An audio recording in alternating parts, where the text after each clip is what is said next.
What's up, everybody? It's Thursday, and it's time for everybody's favorite show where they talk about D&D. That's on Thursday night at 10:30 p.m. Eastern Time. I am your host, Clam Diesel, and joining me for this super extra grand packed edition of After the Roll, we have Dr. Diz DM. Of course, as always, Double Aught Buck. Also, we have Lady Chaotic. We have Ellen. And joining us for the very first time, live via satellite from points unknown, it's Timmy. What up, Timmy? Hello. Points unknown. That's right. Once again, like I said, this is an extra jam-packed episode. We have 6 people on this show, chat. This is a first. I think since the reboot. I don't know if we've had 6 people on before since ever, but I know since the reboot, this is definitely the biggest one we've ever had. That's what she said. All right. So, of course, we're here as always. Definitely to talk said that about to me. D&D, and also ask questions. One of which is, has JD killed the party yet? And the answer is no. He thought about it. Could happen, but as We of need yet- like JD like has a never meter? thought progress about meter. killing the entire party. At the same Ex- time. Son. Well, Technically, no, he there's has 3 killed people a party he's member. never. Yeah, he's It never was just him. thought. It was just I another am not character on he was that playing. list. But Buck has killed a party member using JD once. Yes. He killed his I own was there. character. I was there. Witnessed it all. Yep. But there's 3 members of the party that he's never thought about killing so far. You know, honestly, that's a good Huck and Prug are 2 of them. And JD's the other. I mean, he's never thought about offing himself. This is facts. There you go. I want to say Kaylin, but Kaylin is still working her way in. That's true. I don't know Well, if JD's thought about killing her yet. We will This see. fight will determine whether or not JD's ready to shoot her too. Oh, dang. No pressure, Tim. All the All right, pressure. well. Makes you feel better. He wants to shoot everyone. Like I said, that's Except not those- true. Except 3 That's not people. true. The third though, I'm gonna leave it up in the air on who y'all ever find out who that is. But Paladin. Paladin. No, I definitely think you'd shoot the paladin. All right, so we're going to start this one off as always in everyone's favorite segment involving a DM, discussions. Super cool scene transition. Yeah. All right. All right. All right, Diz. As always, I come to you first with questions, queries, posers, possibly epiphanies about the campaign. All right. So today is a first. I only have 3 questions for you. Okay. But I want you to think about them real hard. All right. I'll do it. Are you ready? Mhm. All right. Question numero uno. That's for you, Timmy. How do you determine when it is time to shine the light on a character? Right? So, like we've discussed before about backstories, right? But what happened in this past episode last Saturday, which you can watch on YouTube if you haven't watched already, Kyrie had a moment where she revealed some things to the party for the very first time. So that is not really about her backstory. That's about her having a moment with the party. You know, her revealing part of her character that she's not told before to the party and possibly to some of the people in the party. You know, the players themselves. True. She may have kept it a secret, which makes it even better.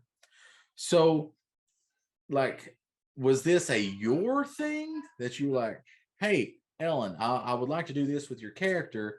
Would you like to do this in the upcoming episode, or was this more of a like you knew it was something that she wanted to do with the character, needed to do with the character, and so you brought it into as part of the story, or is it something that Ellen was like, "Hello, Doctor DM, I am writing you now about my character, and I'd like to have a moment with my character coming up about her story to the party. Please advise." And she's Send. requested more screen time. Exactly. I looked at my contract and I am supposed to have at least 30 minutes of time per episode with just my character. WTF. Since when am I Russian? You're not supposed to talk now. We're trying to do a professional show. All right. Continue with your answer. All right, so I have worked with players in the past on stuff that was upcoming. I don't usually tell them exactly what it is, because I want that element of surprise. I want their reaction. Even if, like, even the past campaigns where we haven't streamed them and stuff, I want that reaction in that real time. I want them to feel the emotions and as much as they can and try to react as the character would. So no, she did not know about what was going to happen. Most people give me their backstories, and I'll do a little like back and forth with them. If stuff kind of comes up during the middle of the campaign, I'll reach out to them to clarify some stuff. But really, a lot of this stuff I take the characters that are in their backstories and kind of try to just put them in interesting places. And in this one, you guys went through the docks, right? And there was pirate ships there and all. So they could have just been standing there, or they could have saw you, and jumped you right then. But it didn't make sense. And I think there were some really good roles on Ellen's part and the party's part as you guys were going through there to kind of get through unnoticed. But some stuff may have happened. Stuff that not everybody knows about. I'm not going to kind of bring it out now. But there may have been some stuff that kind of transpired that might have brought about why they were waiting outside there. So I try to use, I guess I'm opportunistic. If I see something in my storyline that kind of coincides with the backstory, I'll kind of try to weave them in at that point. If that makes sense. So you're a predatory DM. Yeah, pretty much, yeah. All right. The black man bub DMs just waiting, coiled up, ready to strike. A lot of times story and plot development. I'll go through and write this stuff out, and I'll go away from it, and I'll come back and I'll rewrite it, and I'll change it, and I'll rewrite it again. So, I spend a lot of time and thought on it, and I try to make it as good as I can for that player. And I try to not focus in on just like one character, but sometimes I have to. Like early on, we focused in on JD because the player and Buck kind of initiated that with him kind of going off by himself. So it gave me a really good opportunity to explore some stuff for him. So again, opportunistic, so I guess. Predatory DM. And in that case, I did work with Buck quite a bit on what was going to happen because it was very elaborate, and I wanted to make sure that it kind of happened the way it did. But he kind of started the process without any intervention. He kind of just put himself in that spot, and at that point, I was like, "Ooh, I got an idea," and we kind of worked it out. So, because he was playing two characters, it was very confusing for a while for him and everybody, I would imagine. Yeah. All right. By the way, you can't see it, but the rest of the people cracked up at the whole predatory DM part. So that's forever now. All right. Question number 2. Planning side quests. me and you have talked before in the past about side quests, and this is a good place to bring it up considering the party is on currently what I would call a side quest. So Yep. tell the audience a little bit about how you plan side quests and how you try to introduce them into the campaign. So usually I'll take an area that they're going to, and I kind of it's almost I kind of think of those as almost like chapters. Like they've Mhm. moved on to Waterdeep and Foxhole, and this is kind of like a chapter in their story. So in that chapter, I have these main story points that are on the board, and then I'll usually create some side quests and throw them in there just for flavor. And sometimes while I'm creating the side quest, they kind of lean back into the storyline some. So um usually helps with details on the storyline and stuff like that. Right. Whenever I can. So I usually do that in like areas, almost like zones, like in a video game or something like that. And also I kind of mix them together. So sometimes you kind of can tell that it is a side quest, and you kind of can tell that it's a storyline thing. But other things, is the temple a side quest? What they're doing right now is that a side quest? They might think it is, and it very well could be, but is it? I think it is, Chad. Who's to say?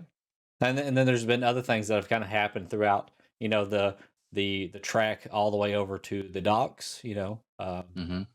That was kind of a travel thing, but we had a little incident there. Right.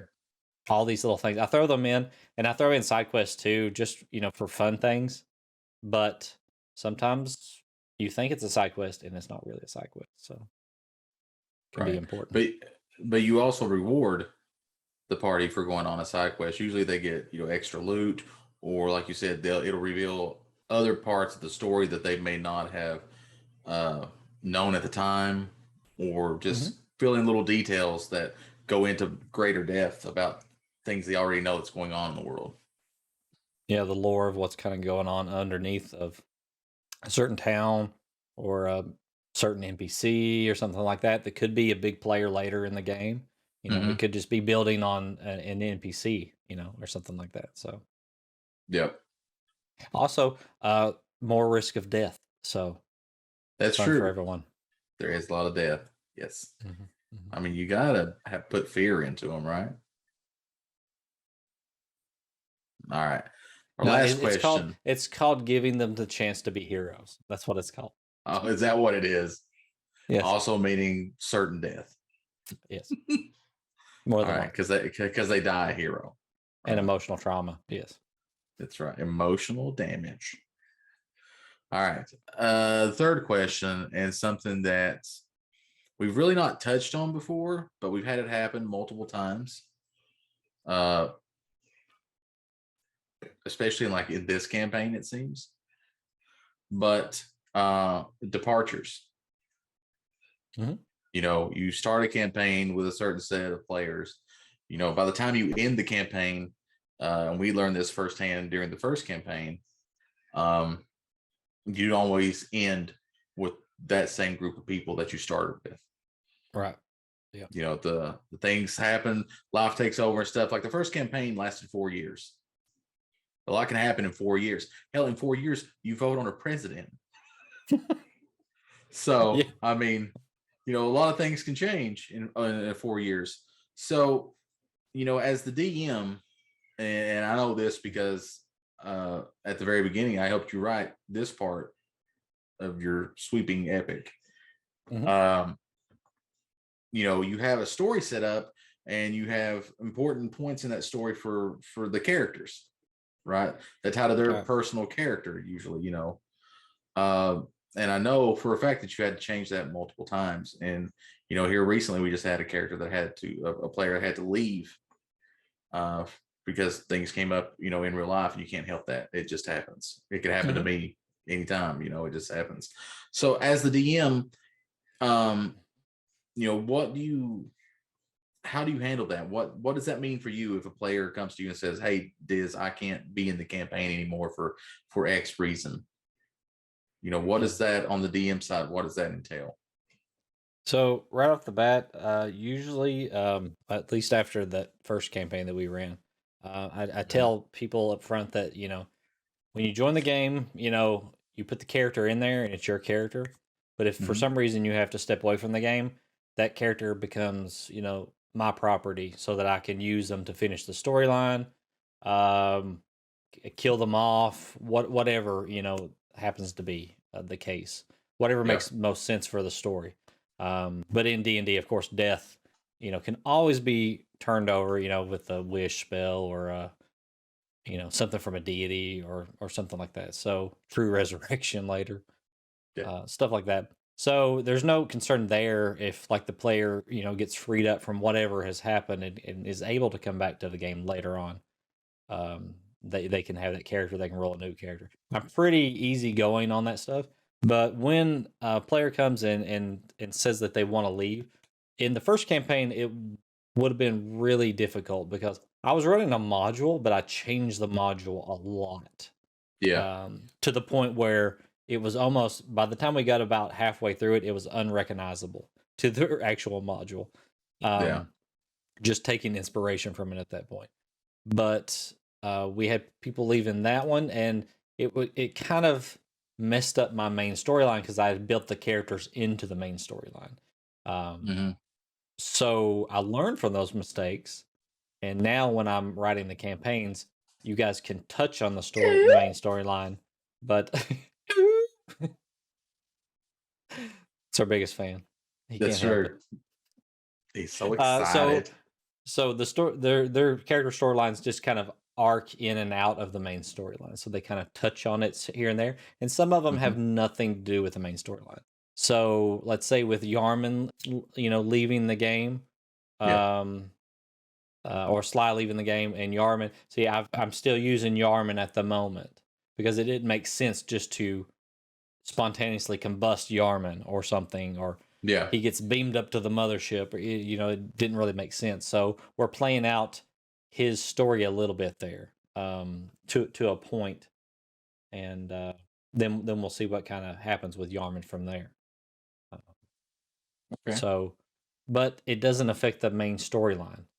His story arc kind of dabbled in it just slightly, and so removing him, removing your character, removing anybody's character won't just cripple the campaign, and that's just something I learned, which some DMs may know it from the beginning, but I had to learn that the hard way.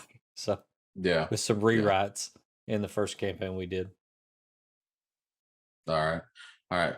I told you it was the last question, but are you ready for the mysterious secret fourth question that you didn't know existed? Ooh, sure. All right. This is less of a question and more of a pitch. What if first campaign, the animated series? I like it. It would have to have a lot of rewrites because it was ran off of a Yes. module. Yes. so that yes. A lot so of that it would rewrites. be original. But I think the just the characters from it and stuff would make a good series, entertaining with Thakminos and Cylorn and the whole bunch. So I like it. We need to do that.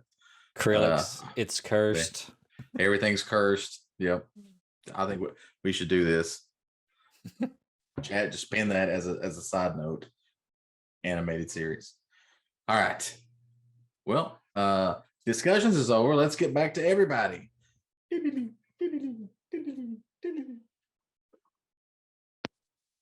Are we back to everybody? Is that your We are transition ready. motion too? Yep. Back over here. Thank you. Thank you. All right. Hey, So I just feel that we need to get a Patreon for I everybody to think- see the behind the scenes that took place during discussions where I had the rest of the people kind of laughing their ass off at Timmy. I mean, That's what true. else is new? And also, we learned that one of the members of this cast of fellow players and DMs and such right here in this little window of Zoominess, big fan of Josie and the Pussycats. Guess which one? Find out the answer next time. Oh, no, we're not over yet. Sorry. We're not over yet. Okay. Apparently, we have more time. Sorry. He All calls us in right. here because he wants to talk to us, and then he tries to ditch early. Mm-hmm. You know. Mm. All right. So have He's some a questions. slacker. It's fine. That's Bug knows. Bug knows. He's It's a like, tiefling damn. thing. How does he even do this show? Freaking slacker. Because we make you. That helps too. All right. So, questions for everyone now. And I think we'll start with introductions. So, Timmy Turbo, please introduce yourself and tell us a little bit about your character. Hello, everybody. My name is Timmy. Tim, whatever you want to call me within that realm.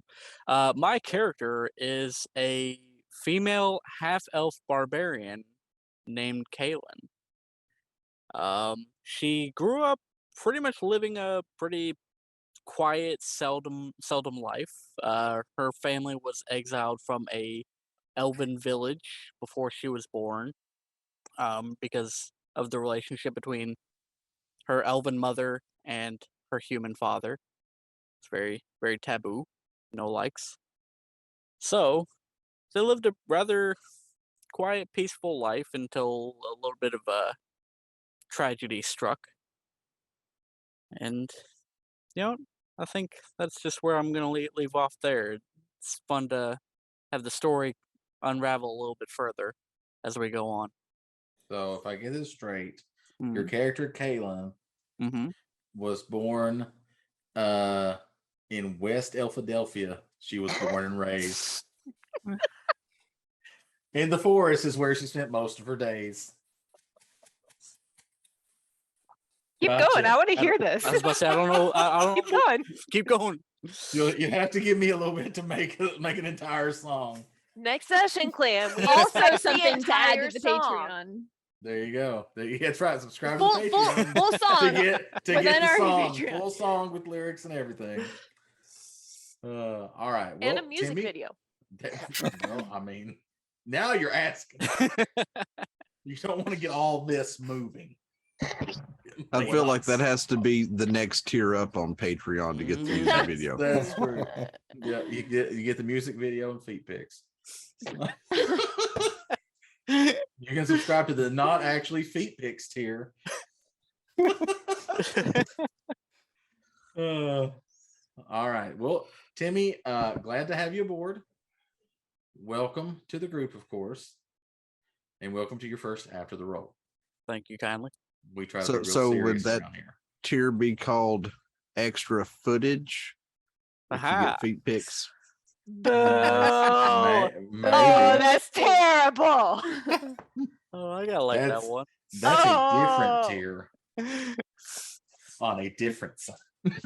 I didn't say Oh, inches, man. clan. I said feet. There's a difference. All right. Yeah. So, question number 2. This one is specifically for Ellen. Kyrie had a big reveal. Would you like to tell the audience about said reveal? So in the session before this one, Kyrie kind of encountered some people from her past in a not great way. And this session, she decided she owed the rest of the party an explanation of what happened, which involved her telling them about her pirate past and her changeling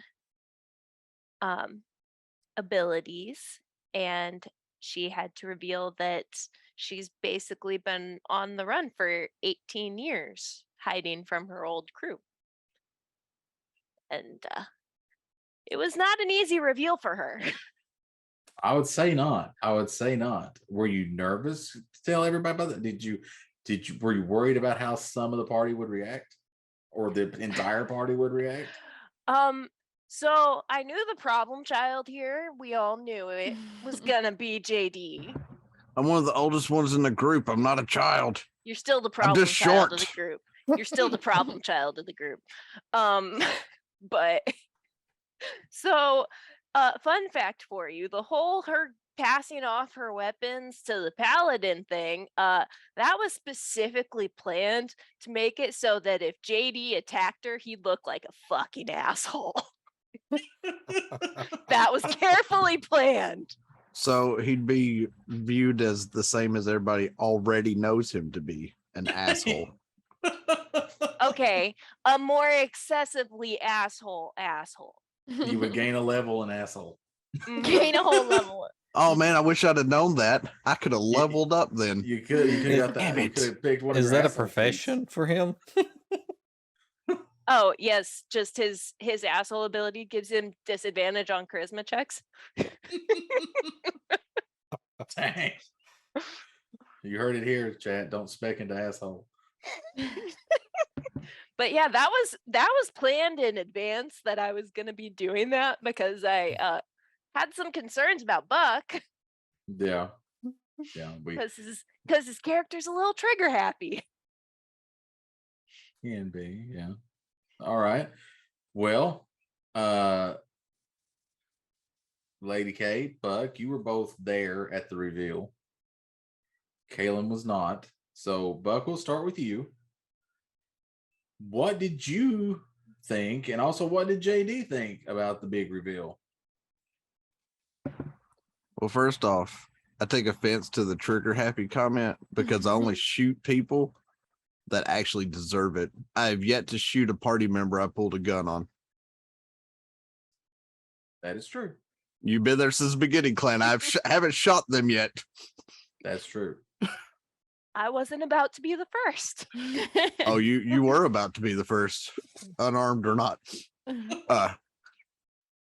As far as Buck goes, I mean, we've kind of discussed that since the beginning because Diz was a little worried that JD may go off the handle and shoot her anyways, not being prepared as Buck. So I was like, okay, it's fine. We'll play this. As JD goes, I mean, he said his piece in the middle of that reveal when he pulled his Right. gun, cocked the hammer, looked at Huck, and was like, I don't know if we're going to do this again.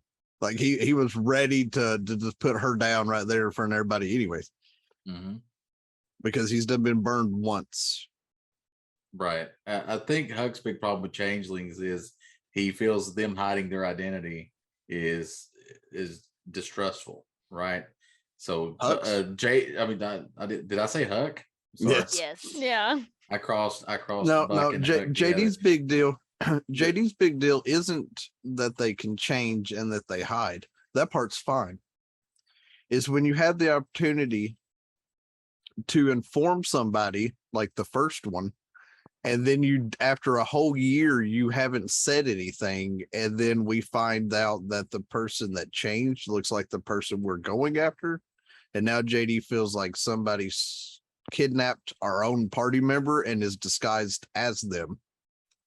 And so the trust factor goes out the window because it wasn't up front to begin with. She could do it. Yeah.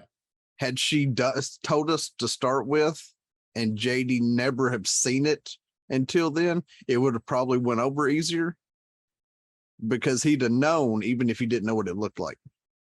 So you're saying this reveal with Kyrie was easier than the first time? This we- reveal was JD seeing what happened, remembering what happened the first time and seeing this take place. And so he pulled his gun going, okay, last time this happened, somebody died. Yeah. So he pulled his gun and was ready to go. And after everything that played out, he just let it go because this has happened once before. Yeah. But the last time it happened, like I said, somebody died. So do you think we'll run across a second Kyrie at some point? See, that Unless depends on Diz how pulls some twisted fuckery. Diz wants to make this. Saying. So it all depends. All right, stay tuned for Huckery chat. You'll have to find out later.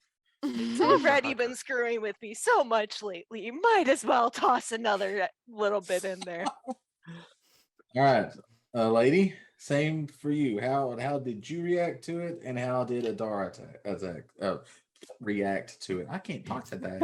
Okay. It's all Adora good. attack it.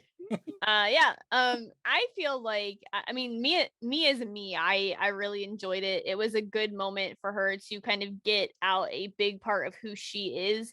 And we didn't really know a whole lot about her. I mean, from when we first picked her up, I mean, we kind of just like snatched her out of a cell and we're like, okay, here we go. Let's, like That's true. I No was one there. asked questions. nobody really That's asked true. anything of her. She just was kind of like, yeah, I'll go with you. And, so I think this was a nice moment to like really get to see that character development and the party get to see her a little differently.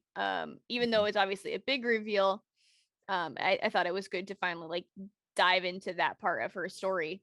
Now, as Adara is just very like she comes from a place of nobility in a way. She works for a king. She's used to seeing people and judging things as they come.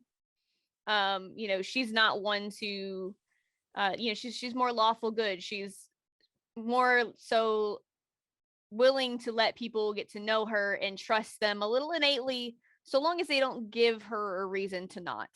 And so far with everything we've been through, the fights we've been through and the travel, Adara has built, I think, enough of a relationship where she at least trusts her enough that, and until you really do something to harm somebody else, that she knows she's not going to, she would never attack her or do anything like that. That's not the type of person she is. So I definitely think, Adara was somewhat of somebody who would be a peacekeeper because she wouldn't let anybody just attack her. She wouldn't stand for that. So Yeah. she kind of, tries to keep things peaceful the best she can. Makes sense. All right. Next question. And we will lead this off with you, lady. Oh. Thoughts on side quests. And I will preface it with this. Side quests in D&D are very different than side quests, or at least with Diz, are very different than the side quests that you would accept like in a game. There's no big neon sign or gold quest, exclamation point or anything saying, hey, over here, there's something to do. There's usually something that instigates it, and then it's up to the party to actively decide whether they want to follow it or not. Mhm. So right now, to me as a player, it feels like we're on a side quest. So what do you think about side quests? Are they worthwhile? Do you like doing them? I definitely think they can be worthwhile. Obviously, there's always a good reason for a side quest, right? A lot of times they're great ways to obviously help build your characters, to develop them, give them more chances to really participate in role play, and obviously get extra XP to level to kind of get us to where we need to go in the main storyline. So I definitely think they're beneficial. I don't know if Adara would agree that she's currently on a side quest because she's really feeling some type of way right now. She's not in the best of places. So part of that might have to do with the fact that her party member might have forgotten some things. But it's fine. She's talking about chat. Yeah. I That's heard fine. about this clan. Mm-hmm.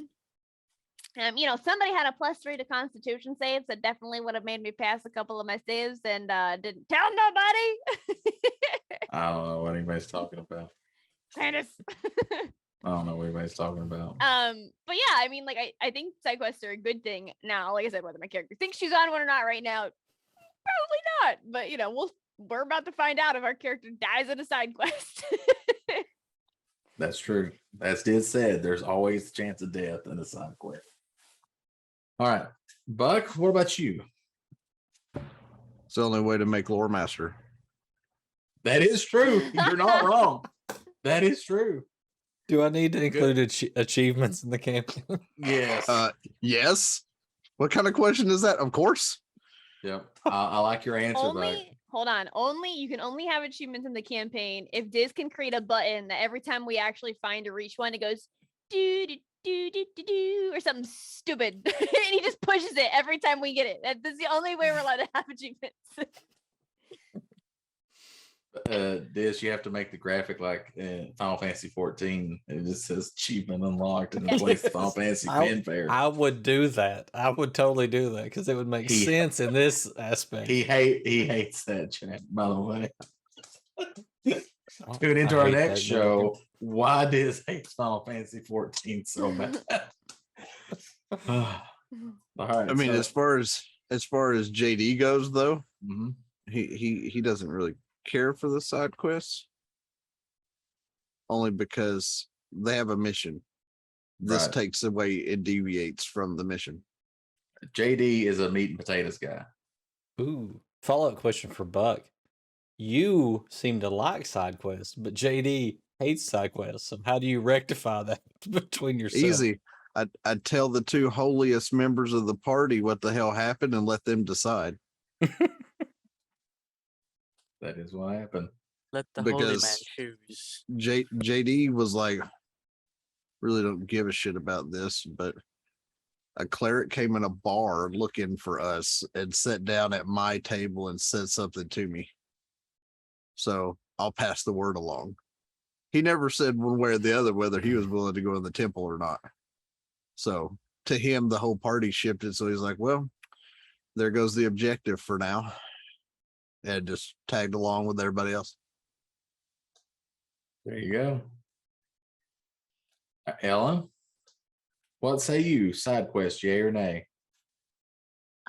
I enjoy them because it's a chance for something that's a deviation from what we're already doing, and I'm sad that I'm not currently on this one and I'm off doing my own little mini side quest, but You have a side quest. I have a side quest. But yeah, I enjoy them. Awesome. She's missing Timmy? the side chick on the side quest. There you go. Oh, we'll see. Tim and I have already talked Yeah, about we're this. already working this through. All right. All right. Speaking of Tim, this is your first quest of the campaign.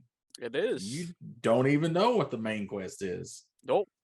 So coming in new, what did you think about it? I mean, you just probably thought this is part of the main game anyway. Well, to be fair, I met these lovely, and I use those in quotation marks, individuals coming out of a bathroom in a temple. So Sure. my first image was Do not go in there, chat. was a warforge who, come to find out, thinks he's an old man. Yes. And a monk drawing on the temple floor. So questions right off the bat, but they seemed like an interesting bunch. I don't really care about the sisters' problem or anything. I'm just here for the money. She mentioned gold, so my ears kind of perked up a bit. Understandable. But so far, who knows? We may be seconds from death, but it was an interesting trek down into where we are with this little group. They seem a bit functionally dysfunctional. That's That's the fair. best term I can give for it so far, and that's, well, at least for the people that I've met. The best description of the party I've heard. That's true. That is true. Functionally dysfunctional. That is true. All right. Buck, are you ready for your question? Go ahead, Clint. All right. And I've made this your question because, as you said a minute ago, you've initiated this. It was JD that brought this to the attention of, as you put it, the holy people, who then brought it to the attention of the party. So, the temple and the plant people. Thoughts, concerns? Are we going to die and become fertilizer for a bunch of swamp things? Well, that falls on two things heavily. One, I mean, everybody thinks JD's an asshole anyways.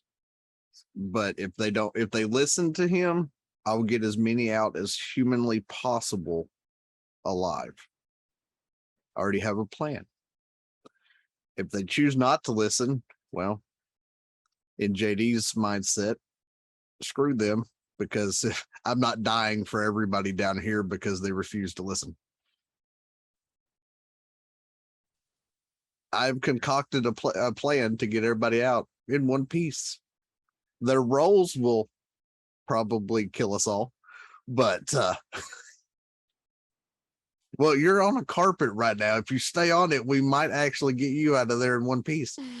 What about Huck? He's in the room all by himself. Yeah, well, He's sitting on his throne. there's a way to get Huck out of there too, provided he listens. Don't go in there either, chat. Because this all is determined by how well the party gives a damn. Because JD's ran into the party not caring about what he's doing initially anyways, which is what caused him to not be with the party to start with. Fair. None of them offered him a ride to Daggerford where they were heading. And so JD went back to Baldur's Gate. If JD mentions something in this fight to try to get everybody out and they refuse to listen to him, well, I guess JD's going by himself and watching them all die. Always an option. So it all depends, because there's, I think, 3, counting my brainstorming ideas going around on how to best get out of this.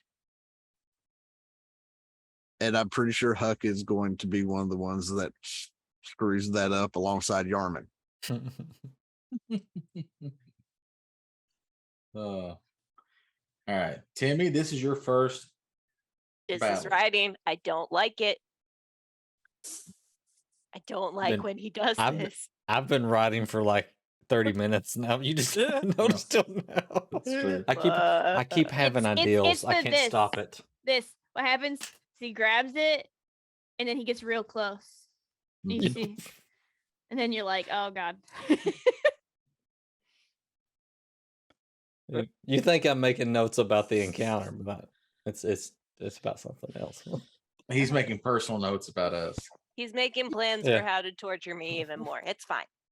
Yeah. Ellen could use Uh. with some more trauma. Yes, traumatize my character True. more. All her characters have a trauma. Listen, it just kind of happens. that way. Listen. All right, Timmy, this is your first encounter. Mm-hmm. How's it going so far? Oh, Kaylin's gnawing at the teeth. She lives to kill monsters in a sense, and she sees Adara kind of like doing what she's doing. I can't tell if she's communicating. She's just sitting there, standing there. I don't know what she's doing. But yeah, if shit goes south, then Kaylin's ready to fight. All right. Kaylin All right. Smash. I Kaylen mean, I'm smash. pretty Kaylen sure smash. shit's done went south. Yeah. Is Kaylin worried? Not necessarily. Like I said, she lives for this. She will die for this. Oh, well then, leave the barbarian. Everybody else Have- run. All we right, got a okay. we got a deal for you. Stand with me, holy man. Well, I mean, I got to. It's in my job description. I mean, do you though? You're only supposed to be fighting evil, and you already figured out they're not evil. Yeah. Kaylin is the new Diablo barbarian subclass. So just spins and takes everything. Oh, so else. she's just gonna Just whirlwind. whirlwinds around. Heroic man. leap into a whirlwind. Got it. spin to win, man. Spin to win. Diablo barbarian WoW fighter enabled. Oh, All right, Lady K, Yes. Hi. how do Hunter. you feel about the temple and the encounter we're in? Specifically, heading down into the temple Well, I With had the to skill melt checks. down a lot of dice this past Saturday. that I'm was just fair. kidding. That was fair. I did not melt down my dice. Although I did put them in jail and give them a stern talking to, maybe very loudly. But fun. I definitely did not fare too well. I would have fared a little better had our paladin understood his character sheet. Because I would probably have like 1 point of exhaustion instead of 3 points of exhaustion. It's character building. It's character. Yeah, it's doing something. You can work on building your next character. I liked it. Despite what happened to Adara, I really did like it though. It's very different. It was something different that we did. And while we've done skill checks before, it was a very different type of skill check. I felt like there's a lot more danger to it, but also, like I rolled a 2 and I was like, oh well, I'm in trouble. Like that's not good. And actually I wasn't. I took no damage, which I was like, oh, holy crap.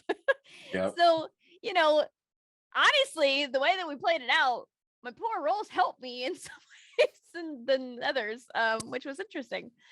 But I really liked it. I really liked the like how we got down there. Obviously, I wish I hadn't, failed 3 rolls for Constitution saves and have 3 points of exhaustion, because now I'm in a tight spot. But I will say, I think if any of us had to probably be where we're at, it might actually be good that it's me because my attacks are mostly DC saves, so I don't actually have to roll to attack. So I actually kind of escape that 1 exhaustion burden that I have to take on. Now, obviously, my ability checks and some other things like I still have disadvantage on, but being able to still kind of attack and do damage and stuff without having to really worry about that impeding on me and having the carpet not slowing me down is helpful right now. So I'm kind of like very thankful for where she's at the moment, but also a little worried because she's a little under the weather. Definitely. All right. So that brings me to the final question for this evening. Are you guys ready for it? We've touched on it a little bit. All right. So as players, sometimes things happen. You're playing a character that you're not used to playing, or class that you're not used to playing, or you have new abilities that you're just not used to having. And sometimes you forget. So, in all honesty, how do y'all feel about that when a player does this and it has a negative effect on your character or the party in general?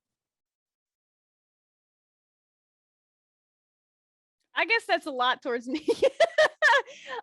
Well, no, I mean, it's me. I messed up. I totally did. No, I think, and what threw me off is when Diz was like, "Oh, it's straight rolls." At first, and I'm like, "Oh, okay, so we don't add anything." And so I was just not realizing that I'm supposed to tell you to add stuff when you do the saving throws, right? But I totally did. I wasn't even adding on my saving throws. I would just, whatever. And then it's like, we were going after the session ended. We were going through, we leveled up, so everybody was going through everybody's character sheet. And I was like, "Oh, look at there, I got that." And then you're like, you freaking saves. So so publicly apologize for that. Nah, it is what it is. We've all been there. We've all forgotten something that's on our character sheet before, or we've kind of like messed up a number because we forgot to add something. I mean, we've all done it before. It's not that big of a deal. Now, I will say that if Adara dies, you better take her body and somebody better put on her headstone killed by Sir Eldrick Van Battenhouse. If you die, Sir Eldrick will wear your skin as tribute. You mean my fur? You're gonna make me into a pelt? She is a cat. You're gonna make me into a pelt. So, lady, I'll wear a cat ears, and it'll be your ears. Flame was saying that Flame was saying that he didn't add the bonus to his character either, but it's pre-added to his rolls. So Is if he was using Oh! the plus, then he was getting the bonus. I see. I was just using the number that was on the dice. Is Gosh, okay. Oh goodness. Well, then, yeah, you You did have not, I 0 mean, points of exhaustion. You must have been rolling bombs all night long. yeah, I mean, it didn't really affect me all that much. I mean, like I said, it's something that we've all done before. I mean, we've all been there. But I will say that I know that it would have made a difference because my rolls were like on the cusp, like every time I ended up taking a point of exhaustion. And I was like, yeah. that +3 would have saved my butt. Yeah. But I can tell you this, Clan's never gonna forget that ability again. That is true. It will be there for evers and evers. That is true. That was a special question that I cooked up while we were live. I've definitely done it before. I guess it hasn't really affected everybody else because I don't really play a character that those sort of things affect somebody else. But like, I've definitely been like, oh, I totally forgot to do this, and was like, well, oh well. Yeah. With After spellcasters, that it's talk though, Clan, uh-huh. I felt like I had to pull Meridius out, and you and I need to have a sit down so we just go over Paladin stuff. Because I've forgotten some shit with JD that could have turned the tide to start with, like adding sharpshooter when I first got it. Yeah. But I went and poured through Meridius day after day, told you all the stuff he could do because he was my first character. I used the auras and shit immediately every time we're in a fight. But there's things with JD that I've just been like, I could have added that and I could have probably killed that sucker myself, but I Yeah. forgot. Yeah. Yeah. Like Lady said, I think it's something we've all done at some point or another. It's just it was one, me that did it, and then two, it affected Lady's character so much. So I wanted to point that out. And also, do my little walk of shame here on After the Roll. All right.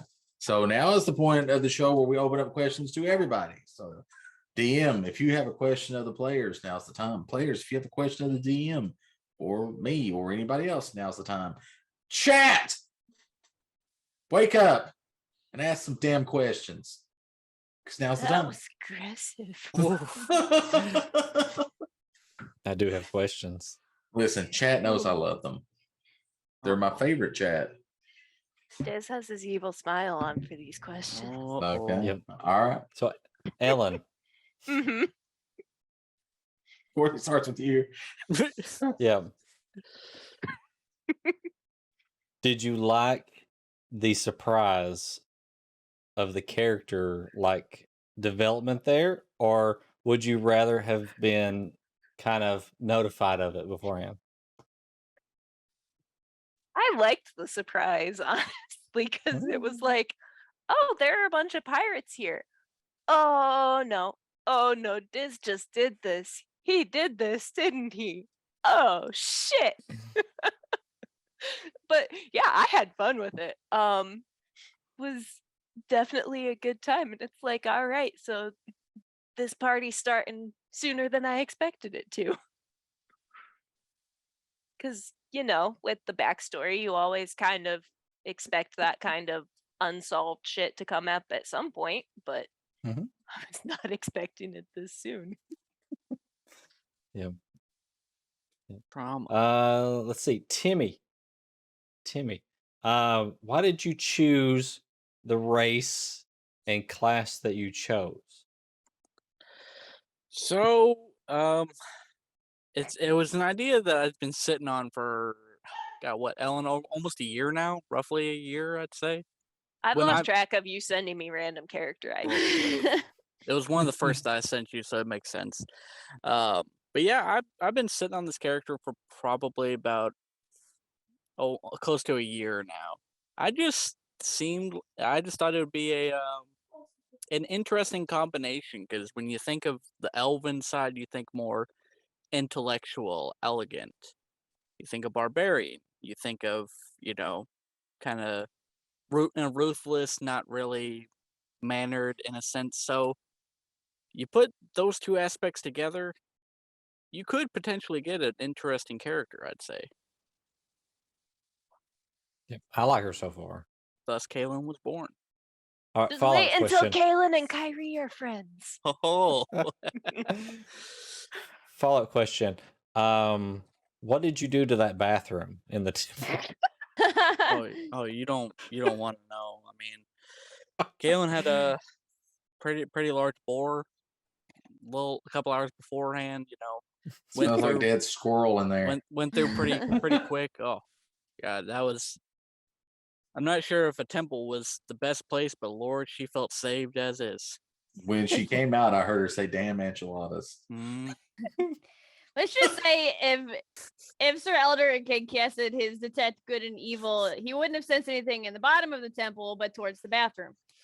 Sure, boy, the latrine would have been bad. It would have sent something in there. It's true. All right, Pure lady. evil. When Yes. would I expect myself to be killed if I actually kill your character in the next session? I mean, I don't know. I'm pretty good at finding people. No. I mean, I'd be sad to see her go. I mean, it's just something that it is what it is. Like obviously nobody wants their character to die, but that's the way D&D works in a way. It's something that you can't really always prevent, and what happens. It's the whole point of why we use dice in D&D, to keep that sense of mystery and that you can't control everything, and every character dies at some point, and maybe that's now, hopefully that's later. Because I feel like she's got a lot of backstory and a lot of interesting things that she can bring to this campaign, so I'm hoping that maybe she can survive just a little longer than this encounter.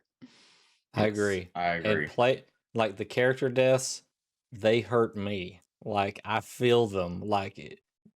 The first time I did that, my stomach just dropped out. Like it was just I felt that. Oh yeah, I may have to like get up and leave so I don't like Mm. puke on stream, because I definitely feel like the nausea will be there. But it is what it Because is. you guys pour your hearts and souls into these characters, but what you don't realize is I spend probably more time with the characters than you do, off screen, like just building their stories, working them in and stuff like that. So I'm getting to know them as well, and it hurts me just the same. Like all your characters are my characters too, and I'm like, I don't want to kill them, but if there's no So, risk of chat. death, there's no excitement. So Whenever the characters die, we'll make sure that we have a notes burning ceremony for said character and post it on the Patreon that we haven't set up yet. That's true. That's true. There you go. all right, so JD, Huck. I'm sorry, not Huck, but JD. Been drinking too much.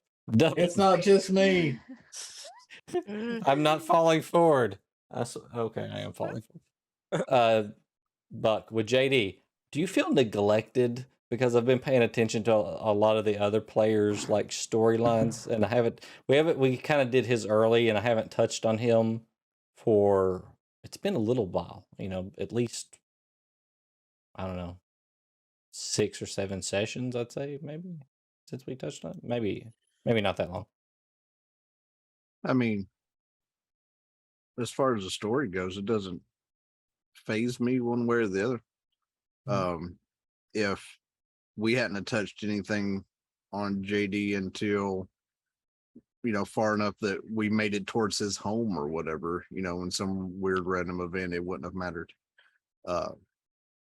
JD feels neglected by the party a lot through this campaign, which is why he still stays off on his own for the most part, because he doesn't feel like he's a part of the team.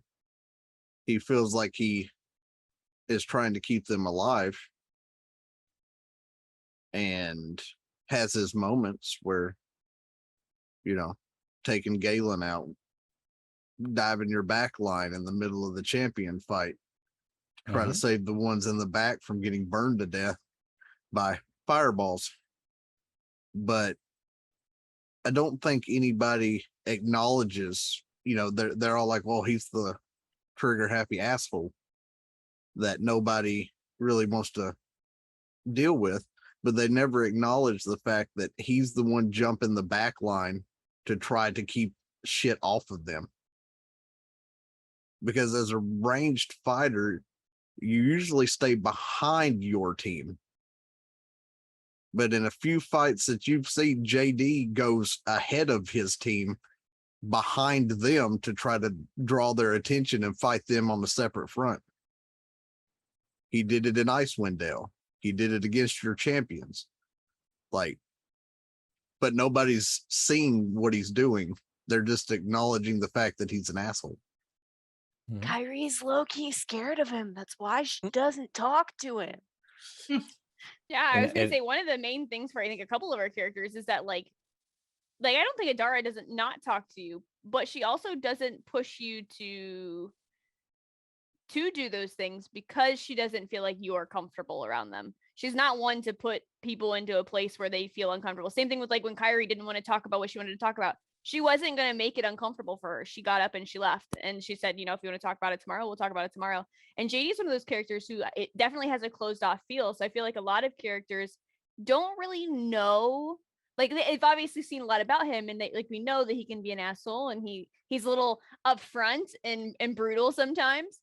But I think they're just very cautious that they don't want to upset him in a way, or they don't know how to approach him quite yet. I mean, there's two topics that have yet to be discussed that JD brought up in front of everybody. And that's where it stopped. It was in confrontation with Exire in front of everyone that was standing there, and not a single person has approached him to discuss any of it. Which is why when there's something JD wants to do, like when we first landed in Foxhole and Isley was heading to her shop, he's like, well, fuck it, they don't give a shit where I'm at or what I'm doing as long as I'm, there to support him or whatever when the shit hits the fan. So he just went off and done his own thing. When they came back and he's like, well, I want that barrel and Huck's right here, I'm just going to drag him over there. So is that a character flaw in our characters for not approaching you, or is that a character flaw on JD because he doesn't actually reach out to anybody else? Well, when JD brought up what he said about the two topics that needed to be discussed, that was the only opportunity that y'all had to learn about it. Not saying you can't approach him with it. That's the only time he was going to openly bring it up. Yeah, I think the Because thing with during Exire that is time, difficult. well, but the thing is that nobody's really asked JD much about his life. Like that year that we were together, we kind of did a little bit of chatting, but most of the crew that was there is now gone. Most of the people that JD knew for a year has been replaced by all of you. And so none of y'all know anything about JD on one way or the other. All you've seen is the brash, harsh side of how he confronts situations because y'all haven't been with him long enough to understand the other side of him like the other ones have, which is why you notice that Huck and Progwin don't shy away from him when he says something or gets angry and has a tone. They're like, oh, well, that's just how he is. And then they still deal with it. But the new people to the group haven't been around him for that year that we were together working and knowing how he talks and his mannerisms and how he deals with things. But before he joined the group, JD was off on his own all the time. That was his job. He had to infiltrate places by himself, low profile, in and out, as quiet as possible. So he's used to being alone. He doesn't sleep around a campfire with the rest of y'all. Me and Diz have, discussed that I'm either in a bush somewhere away from the fire, kind of monitoring y'all before I go to bed, or I'm up in a tree to have a ranged point of advantage when something hits the fan. But that's just his mindset of where he was served for so long. But when JD mentioned it and nobody has brought it up again, not even in talking in the group with one another, JD's like, well, fuck, they don't give a shit about this information. So there's no reason to bring it up again.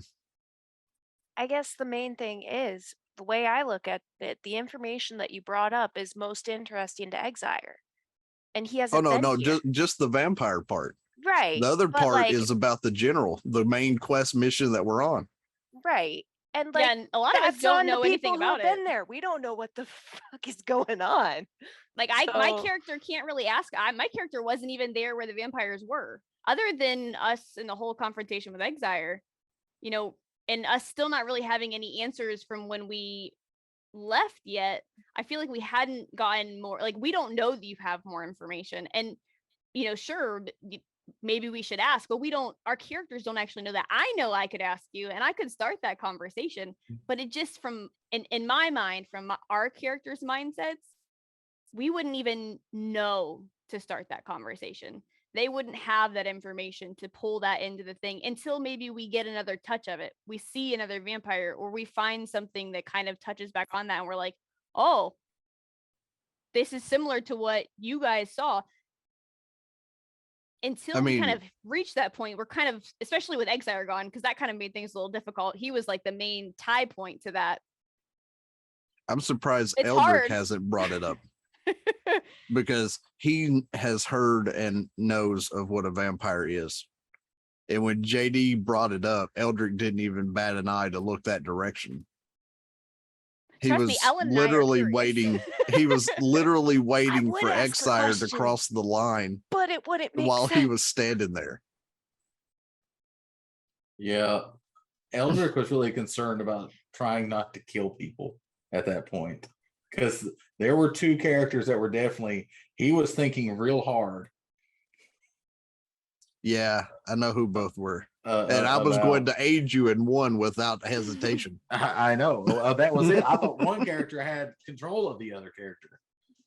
At that point, that's what Eldrick was thinking, and then that seemed to hit a nerve with everybody. And so since then, Eldrick has tried to lighten up a little bit, and has tried not to bring up anything more about the vampires, because if he knows more, that may make the decision for him. He may at that point have no choice but to murder Exire. I mean, just so you know, it didn't strike a nerve with JD because, like I said, he was ready to put Exire down. Right. Oh, we know. Oh yeah, I mean, Oh yes, he was ready. everyone I mean, knows.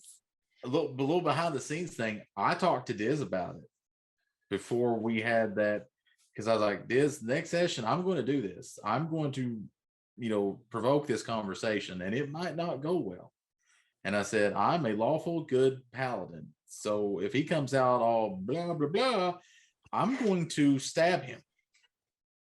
Because as a lawful good paladin, I would think a vampire is evil, because that's what I've always been told in the church, would be that vampires are evil, right?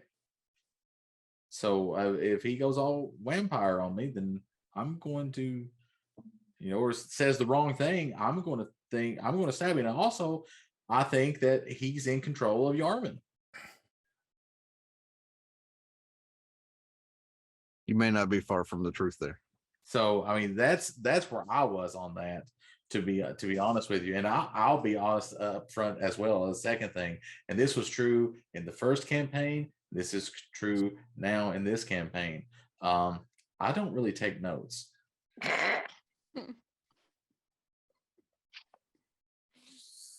We know you would have, if you took notes, you'd have a +3 written down for your con saves. Plan just sitting there like, as Riken and I are doing the puzzle. Yep, exactly. Well, also, I don't know how to do Sudoku or anything like that. I Or don't play do chess. puzzles. I used to know, but that was like 28 years ago. So I'm very old, I'm Chad. not gonna say what I've just. But yes. I know I'm older than dirt. You don't have to tell me. Oh, I was gonna make it real bad there, but it's okay. You probably wasn't even born. Oh. The last time The I played vampire thing is chess. looming for me for sure, though. Oh, dang. It's still swimming there, and I haven't forgot about it. I'm still curious because I know you have the information, so I'm waiting. Yeah, I mean, if more vampire stuff gets brought in, I would definitely bring the topic around to, hey, does anybody notice there's a lot of freaking vampires? No offense, Exire, taken.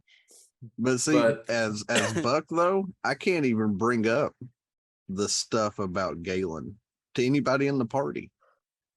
Because the only person that's been there to be able to even come close to answering it, the player's not there anymore. Yeah. Because Russ and Adam are not going to engage enough in that conversation about Galen. So fair, I have to talk to Prugwin- Malnox. Prugwin probably thought it was cool what you did.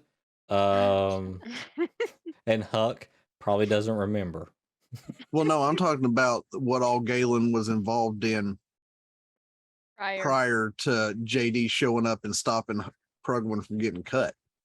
Yeah. Yeah. The Well, I fact that think Turk's gone. Prugwin's fact just happy that- to be there and Right. to But, hurt things. I mean, Turk's missing. Siltoris is gone. Yep. Yeah. There's a whole list of characters that were there when JD left. That when he came back, they're gone. Mhm. Yeah. And if he found out that Turk was dead before he would have fought Galen, Galen wouldn't even had a chance to open his mouth. Like JD'd have gunned him down right there behind Prugwin before there was a chance to stop him. Prugwin Because has he'd have dark blamed side. Galen for all of that.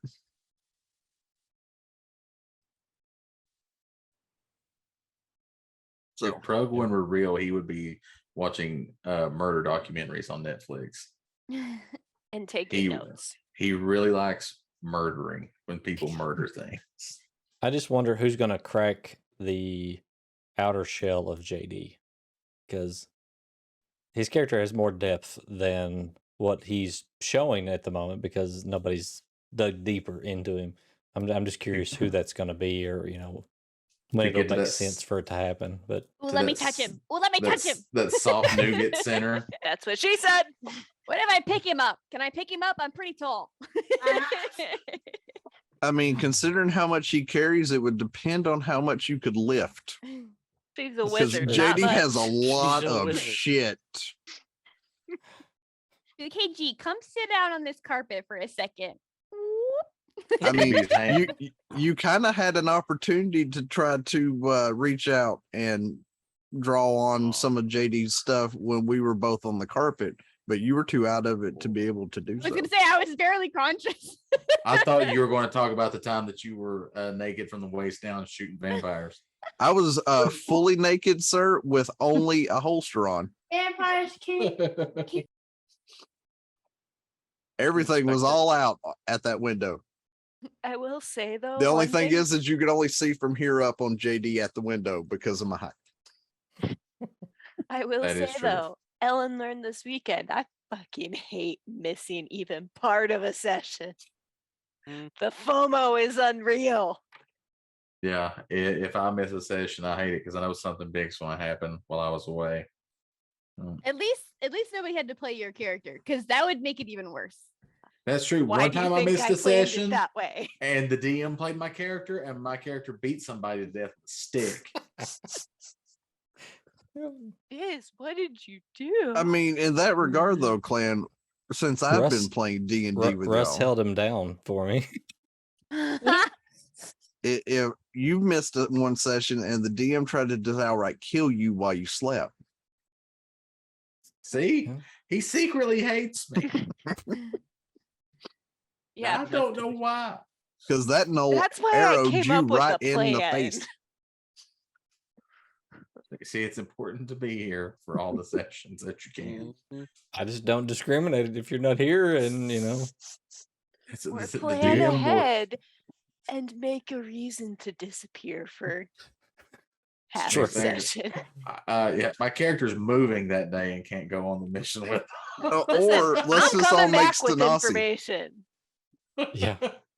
Let's I all hold just be like Stanasi's hand. Stanasi and wild magic. When we're not That's there, true. we just vamp out. Listen, I'm convinced that's why Stanasi was sent with me, so that I can bamf back in with her. Bam. You're going to find it really weird when you having to play this character on the other campaign because you and Snazzy bamfed over to Or or whatever the other continent is with the other people. Yes.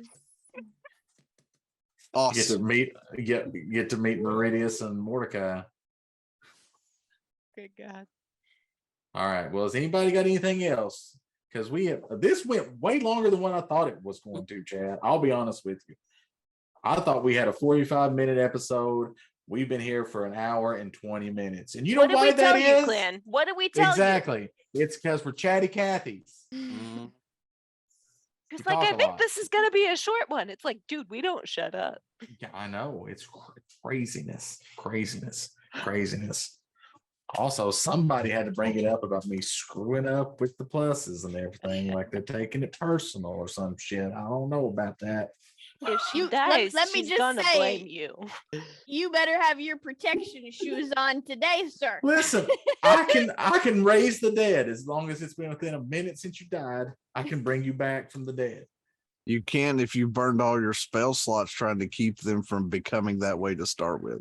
Listen, I'm gonna save one spell slot, all right, if I need to. Keep Then Indara I from will dying. raise her from the dead. And I'll be like, somebody better get over here with a potion or a dimension door or something. Hey better DM, not touch I have a question. Yeah. Can JD make goblin jumper cables? Oh, God. Clan I'm knows only what if those you- are. I'm open to the idea. Only if you put them on your nipples. I mean, I was gonna hook them to Huck and then hook that to the person that was down. That's fine, but you gotta put them on their nipples. That's just that's the way it works. I don't want to know. Let me die. Let me die. She's like, don't do that to me. I'd rather die. Listen, if I die, you can put the goblin jumper cables on my nipples. That's fine. No. You find Dude, it would take me 10 Adara's- minutes to take the fucking chest piece off. That's See, true. Yeah, you find in Adara's pocket that says "Do not resuscitate via goblin jumper Goblin jumper cables." cables. No, I'm gonna be like, Anything else is fine. She got a No. bracelet on.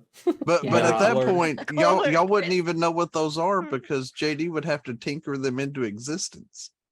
listen, I'm gonna pretend like I'm House and I didn't see it, and there you go. All right. Anybody got any further questions? Chat questions, cast questions, Lord questions. Lord, just play again already. Oh, also, Dis, if I was to Misty Step while a vine is around me, would it rip the vine off of the wall? No. No, you would just be ungrappled. Damn it. Because if somebody was grappling you and you missy step, you wouldn't take them with you. I wanted to. Thunderstep, you could. Thunderstep, you could try to take them with you. They may resist. You also deal damage to everything around you within 5 feet. Yeah. That thunder damage. Exactly. Since it All of a sudden- goes boom. It does go boom, With and then every Garth Brooks direction. appears in the dungeon going, Thunder rolls, brown, brown, brown. And And and Will, everybody will gets he? Will marked. he? Will he sing the mysterious third verse? Maybe. If you buy him a drink at the tavern. Well, I mean, there is a long hallway, so it would work in this Chris- instance for the third Chris verse. Chris Gaines shows up and he sings the third verse. Oh my Oh, God, no, not Chris Gaines. How about can we have Chris Ledoux show up and sing the third verse? If we have a necromancer, I feel like we're Hey, spinning control at the end why of you this gotta episode. do, why you gotta do that, Clay? well, I mean, he's la dead. Right, but he you didn't have to bring that up. He died 2 days before my mom did. Oh, Well, I'm That's sorry, fucked I up, didn't Clay. know. I didn't know that. Shit. Thanks for dropping that one down the hole for me. I like Well, Chris damn. Ledoux as well, but damn, all right, chat on that. I'm killing it right now. sorry. So good night, everybody. Be sure to tip your waitress. Enjoy the veal. Love you. There was a meal? Damn it.